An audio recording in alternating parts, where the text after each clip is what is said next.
This bright green sauce takes boring meat from okay to steakhouse level in literally 1 spoonful. And the secret is probably already in your kitchen. 1 cup fresh parsley, 1/2 cup fresh cilantro, 4 large garlic cloves, 1 teaspoon red chili flakes, 1 teaspoon dried oregano, 1/2 cup olive oil, 3 tablespoons red wine vinegar, 1 tablespoon lemon juice, 1 teaspoon salt, 1/2 teaspoon black pepper. Wash 1 cup parsley and 1/2 cup cilantro really well, then dry completely. Finely chop the parsley and cilantro by hand for authentic texture. Don't blend into a paste.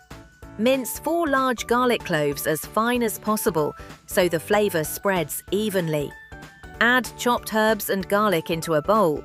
Sprinkle in 1 teaspoon dried oregano, 1 teaspoon red chili flakes, 1 teaspoon salt, and 1/2 teaspoon black pepper.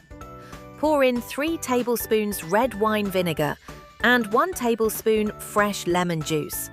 Mix slowly for 10 seconds. Now add 1/2 cup olive oil little by little while stirring continuously. This keeps the sauce glossy and balanced. Let the chimichurri rest for at least 10 minutes. The garlic softens and the herbs release their full flavor. Be honest, would you put this on steak, chicken, fries, or literally everything? Comment your answer before someone steals your combo.